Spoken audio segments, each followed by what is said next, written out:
Thrissur കോലുമാട് sluice cum bridge പദ്ധതി നടപ്പിലാക്കണമെന്ന ഹർജിയിൽ ഹൈക്കോടതി ഇടപെടൽ. കോടതി അധികൃതരോട് വിശദീകരണം തേടി. വാടാനപ്പള്ളി, ഏങ്ങണ്ടിയൂർ, വെങ്കിടങ്ങ്, മുല്ലശ്ശേരി, പാവറട്ടി പഞ്ചായത്തുകളിലെയും ഗുരുവായൂർ, ചാവക്കാട് മുനിസിപ്പൽ പ്രദേശങ്ങളിലെയും കുടിവെള്ളക്ഷാമത്തിന് ശാശ്വത പരിഹാരം കാണാൻ ലക്ഷ്യമിട്ടുള്ളതാണ് കോൽമാട് പദ്ധതി.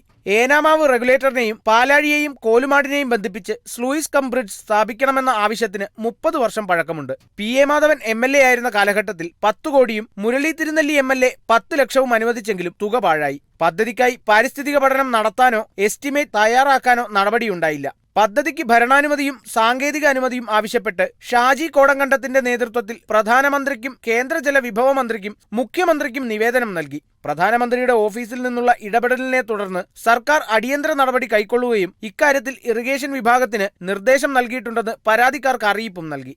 എന്നാൽ പദ്ധതിക്ക് സാങ്കേതിക അനുമതിയും ഫണ്ടും അനുവദിക്കാൻ നടപടിയുണ്ടായില്ല. തുടർന്നാണ് ഷാജി കോടങ്കണ്ടത്തും മണലൂർ മുൻ പഞ്ചായത്ത് അംഗം റോബിൻ വടക്കേത്തലയും ഹൈക്കോടതിയെ സമീപിച്ചത്. എന്തായാലും നമുക്ക് ഈ പദ്ധതി എത്രയും പെട്ടെന്ന് നടപ്പിലായാൽ ഈ പ്രദേശത്തെ വാട്ടർ ലെവൽ ഉയരുകയും ഈ പ്രദേശത്തൊക്കെ ഉപ്പുവെള്ളത്തിന്റെ പ്രശ്നം പരിഹരിക്കപ്പെടുകയും കുടിവെള്ളം ലഭ്യമാവുകയും ചെയ്യുന്ന ഒരു സംജാതമാവുകയും അതോടൊപ്പം നമ്മൾ കാലാകാലങ്ങളായി ഇറിഗേഷന് വേണ്ടി വരുന്ന ചിമ്മിണിയിൽ നിന്ന് വരുന്ന വെള്ളവും മഴക്കാലത്ത് ഇവിടെ സംഭരിക്കാൻ ഉതകുന്ന വെള്ളവും കടലിലേക്ക് ഒഴുകി പോകുന്നത് നമുക്ക് തടഞ്ഞു നിർത്തുന്നതിനും അതിലൂടെ ഈ പ്രദേശത്തെ എല്ലാ പഞ്ചായത്തുകൾക്കും സമൃദ്ധിയായി വെള്ളം കൊടുക്കുന്നതിനും കഴിയും.